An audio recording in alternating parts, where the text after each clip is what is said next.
கல்யாணம் ஃபிக்ஸ் ஆயிடுச்சா? தமிழ் மேட்ரிமோனிக்கு தேங்க்ஸ் சொல்லணும். 26 வருஷத்துக்கு முன்னாடி இதே தமிழ் மேட்ரிமோனி மூலமா தான் இவ அம்மாக்கும் கல்யாணம் பண்ணேன். கல்யாணம்னாலே தமிழ் மேட்ரிமோனி தான்.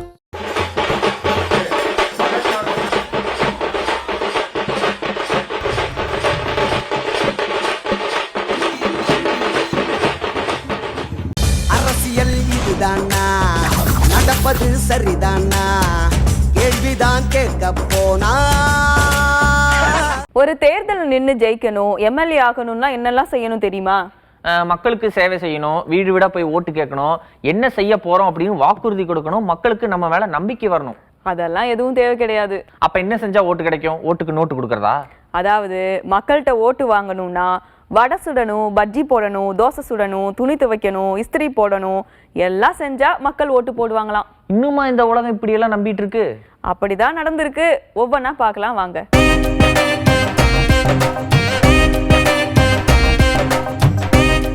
கோயம்புத்தூர்ல தாவக வேட்பாளர் தோசை சுட்டு தேர்தல் பரப்புரை பண்ணியிருக்காரு. பூ மார்க்கெட் ஏரியாவுக்கு போயிட்டு ஓட்டு கேட்கும்போது தோசை சுட்டிருக்காரு. பூ மார்க்கெட்ல எதுக்கு தோசை சுட்டாருன்னு கேட்க கூடாது, ஆனா சுட்டிருக்காரு. டிவிக்கேன்னு சொன்னதும் எனக்கு ஞாபகம் வருது. அது என்னங்க அவ்வளோ கூட்டம்? விஜய் தான் பிரச்சாரத்தை கேன்சல் பண்ணிட்டாரு, கடலூர் போகலையே. நேத்து திருநெல்வேலி தூத்துக்குடி பிரச்சாரம் பத்தி நம்ம சொன்னோம்ல, அதுதான். தூத்துக்குடியில கடல் அலையை விட மக்கள் வெள்ளம் அதிகமா இருந்துச்சுன்னு சொல்றாங்க. அவ்வளவு கூட்டமாவா தெரிஞ்சு? ஒருவேளை ஏஐ வீடியோவா இருக்குமோ? கூட்டம் கூடுனது உண்மைதான். அதெல்லாம் ஓட்டா மாறுமான்னு எதிர்பார்த்து காத்திருக்காங்க. இன்னைக்கு பிரச்சாரம் எதுக்கு கேன்சல் ஆச்சு தெரியுமா? எல்லா அதிகாரியும் மாத்தின பிறகும் பாதுகாப்பு கொடுக்கலையா போலீஸ்? புதுச்சேரியில திடீர்னு தேர்தல் வந்துருச்சு, அதனால விஜய் பக்கத்து மாவட்டமான கடலூருக்கு பிரச்சாரம் பண்ண போல. எனக்கு ஒன்றும் புரியல. நேத்து தான் எலெக்ஷன் டேட் அறிவிச்சாங்களா? புதுச்சேரியில அடிதடி கலாட்டம் எல்லாம் நடந்திருக்கு. டோக்கன் கொடுத்திருக்காங்க, அது வேற இடத்துல. அமைதியான முறையில தேர்தல் நடந்து முடிஞ்சதா சொன்னாங்க.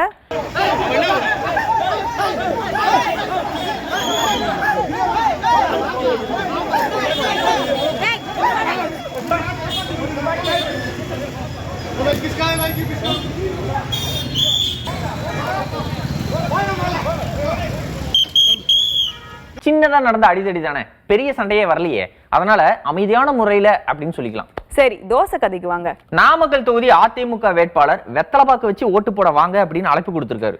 நடிகர் மன்சூர் அலிகான் ஒவ்வொரு தேர்தலையும் வருவாரு, நிப்பாரு, தோப்பாரு, அப்புறம் காணாம போயிருவாரு, ரிப்பீட். போட்டு இப்படி அடிக்கணும், இப்படி அடிக்கணும். சோப்புங்க மூட்டையோட ஊற போடுவீங்களா? எப்படி போடுவீங்க? ஒண்ணு அழைச்சிடணுமா? நான் போட்டு விட்டுருவேன். திருச்சி லால்குடி தொகுதியில துணி துவைச்சிருக்காரு, அதே மாதிரி காய்கறி வித்திருக்காரு, கீரைகளை எல்லாம் சாப்பிட்டு பார்த்து ஓட்டு கேட்டிருக்காரு. தேமுதிக கூட்டத்துல ரொம்ப ஆவேசமா பேசக்கூடிய மீசை ராஜேந்திரன் நேத்து மதியம் தேமுதிகவுல இருந்து விலகி சாயங்காலம் அதிமுகவுல சேர்ந்துட்டாரு. அதனால கட்சிக்கு என்ன பாதிப்பு அப்படின்னு தேமுதிக பிரேமல தான் பேசியிருக்காங்க. எங்களை பொறுத்த வரைக்கும் அவரை என் சகோதரர் மாதிரி தான் பார்த்தேன். அவருடைய பொண்ணு கல்யாணத்துக்கு போயிருக்கோம், எல்லா நேரத்துலையும் எங்கள் கூடயே தான் இருப்பார். அவ்வளோ தூரம் அவருக்கு ஸ்போக்ஸ் பர்சனாக ஒரு பெரிய அங்கீகாரமான ஒரு சின்ன நம்மளுடைய பதவி கொடுத்துருந்தோம். எங்கே போனாலும் அவரை போய் பேச வைப்போம், எல்லாமே இருந்தது.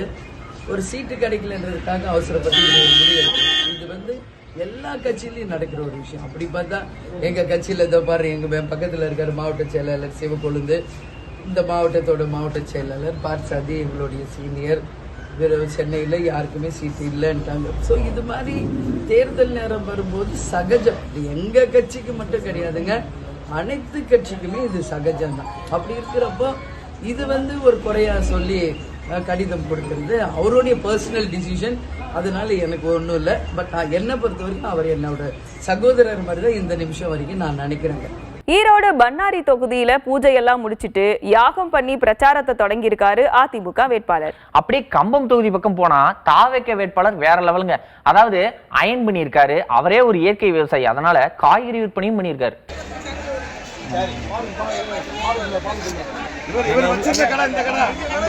அது என்ன, திருச்செந்தூர் தொகுதியில மட்டும் இப்படி நடக்குது? அமைச்சர் அனிதா ராதாகிருஷ்ணனுக்கு எதிர்ப்பு உருவாகி வாக்குவாதம் எல்லாம் நடந்திருக்கு.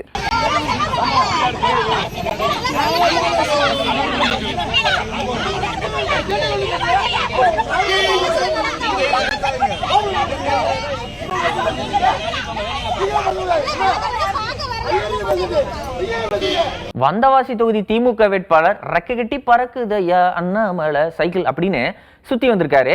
அது மட்டும் இல்லாம அமைதிக்கான புறாவையும் பறக்க விட்டுருக்காரு. அப்படியே பறந்து இஸ்ரேல் ஈரான் பக்கம் போனா அமைதி கிடைக்குதா அப்படின்னு பார்க்கலாம். அதுக்கு அமெரிக்கா போகணும். சரி விடுங்க. ஓமலூர் தாவேகா வேட்பாளர் டீ மாஸ்டராவே மாறிட்டாரு. டீ போட்டு கொடுத்து ஓட்டு கேட்கிறாரு. இது எல்லாத்தையும் விட எம்ஜிஆர் ஆதரவோட களத்துக்கு வந்திருக்காரு திமுக துரைமுருகன். என்ன கருப்பு கண்ணாடி போட்டாரா இல்ல தொப்பி போட்டாரா? ரெண்டும் இல்ல, எம்ஜிஆருடைய சிஷ்யர் துரைமுருகன். அதனால எம்ஜிஆருடைய கோயிலுக்கு போய் எம்ஜிஆருக்கு மரியாதை செலுத்திட்டு தேர்தல் வேலையை செஞ்சிருக்காரு. நான் அவர் நேருக்கு நேர் அவருடைய அறையில் என்னை பிடித்துக் கொண்டு என் கட்சிக்கு வர வேண்டும், அமைச்சர்களை ஏற்க வேண்டும் சொன்ன பொழுது நான் முடியாது, என் கட்சி திமுக, தலைவர் என்று நான் அழுத்த நிறுத்தமாக சொன்ன பொழுது கூட அதற்கு பிறகும் என்னை அணைத்துக் கொண்டு உன்னுடைய பலத்தை, மனோபலத்தை நான் பாராட்டுகிறேன் என்று சொன்னது மட்டுமல்லாமல் சட்டசபையில் சொன்னார், என் தம்பி துரைமுருகன் எவ்வளவு மன வலிமை படைத்தது என்று எனக்கு தெரியும் சொன்னார். இவைகள் எல்லாம் நாம் மறக்க முடியாத. என்னதான் தேர்தல் பணிகள் இருந்தாலும் அதுக்கு நடுவுல பர்த்டே கேக் கட் பண்ணி கொண்டாடி இருக்காங்க முன்னாள் அமைச்சர் விஜயபாஸ்கர். அதிமுகனாலே கேக் கட் பண்றதா ரொம்ப ஃபேமஸ். அதுவும் இந்த கேக்கை ஊட்டி விடுறதா ஹைலைட். விடுதலை சிறுத்தை கூட்டத்துல குழப்பம். கூட்டணியில குழப்பம்னு கேள்விப்பட்டேன். திருமாவளவன் பேசும்போது தொண்டர்களுடைய அன்பு தொலை தாங்க முடியாம ஒரு சலசலப்பு உருவாயிருக்கு.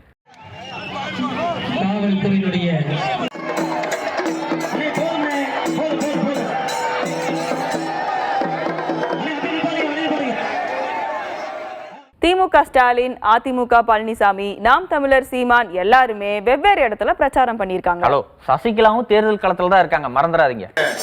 திராவிட இயக்கத்தினுடைய 5ஆம் தலைமுறை வந்து கொண்டிருக்கிறார். நம்முடைய துணை முதல்வர் வருகை தந்து விடுவார். ஆகவே யாரும் செல்ல உதயசூரியன் சின்னத்திலையும் நம்முடைய கூட்டணி சின்னங்களையும் வாக்கு கேட்டு பிரச்சாரம் பண்ணி தொடர்ந்து பேசிட்டு இருக்கிறதுனால தொண்டை போயிடுச்சு. டாக்டர் 2 நாள் வீட்டை விட்டு வெளில வரக்கூடாது, பேசக்கூடாதுன்றாரு.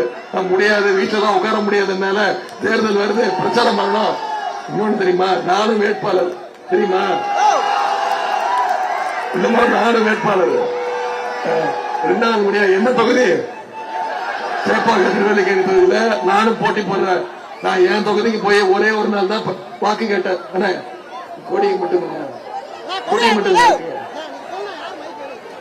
என் தொகுதிக்கு போகாம, என் தொகுதிக்கு போய் நான் வாக்கு கேட்காம இங்க மாதவர் வந்து உதயசூரியன் சின்னத்துல அண்ணன் சுதர்சனா அவர்கள் ஜெயிக்கணுங்கிறதுக்காக வாக்கு கேட்டு செஞ்சு கொடுப்பீங்களா? நீங்க தான் சொல்றீங்க, அவர் தான் சொல்றாங்க. இப்பொழுது அதிமுக கோட்டையாக இந்த தேர்தல் மாறும். தலைமைச் செயலாளர் மாற்றத்துக்கு சிஎம் வந்து எதிர்ப்பு தெரிவிக்கிறாரு.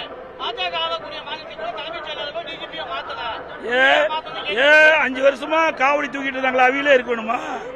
அவங்க அந்த அதிகாரி நம்பி தான் இருக்கிறாங்க, மக்களை நம்பி இல்ல. யார் போட்டா இவர்களுக்கு என்ன கஷ்டம்? நேர்மையான முறையில் தேர்தல் நடத்த வேண்டும் தேர்தல் அதிகாரி விரும்புறாங்க. அந்த அடிப்படையில் மாற்றுறாங்க. அதிகாரிகள் மாற்றதுனால இவர்களுக்கு என்ன கஷ்டம்?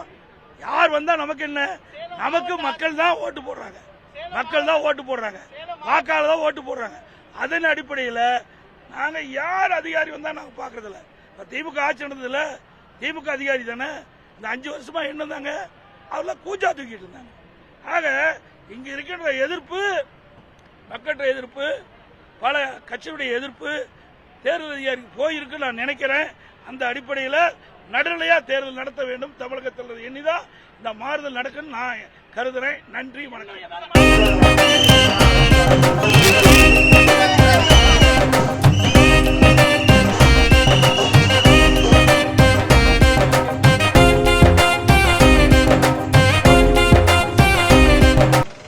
Now it is clear evidence that in Tamil Nadu, in this election, it's assembly election, NDA alliance will come power. So all the media reports in Delhi also they are telling that there is a great anti-incumbency.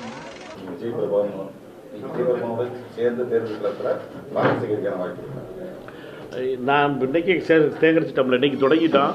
என்னை பொறுத்த மட்டும் அவர்களுடைய விஜய் பிரபாகரனுடைய தேர்தல் பணிமனையை இன்னைக்கு திறந்து வச்சிருக்கோம். நேற்று அவர் என்னை சந்தித்தார் திருநகர் அலுவலகத்தில். இன்னைக்கு இந்த விழாவில் வந்து இது பணிமனையை திறந்து வைக்கிற வர வேண்டும் என்று கேட்டார். மரியாதைக்குரிய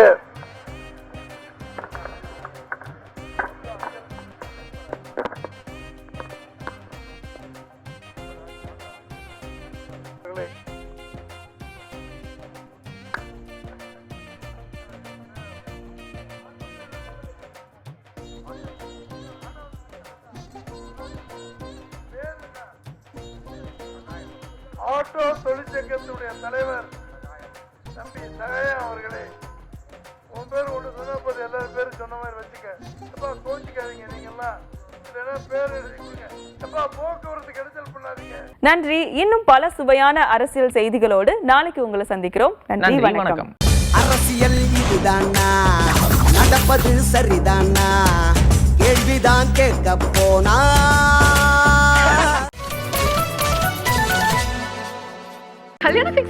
தமிழ் மேட்ரிமோனிக்கு தேங்க்ஸ் சொல்லணும். 26 வருஷத்துக்கு முன்னாடி இதே தமிழ் மேட்ரிமோனி மூலமா தான் இவ அம்மாக்கும் கல்யாணம் பண்ணேன். கல்யாணம்னாலே தமிழ் மேட்ரிமோனி தான்.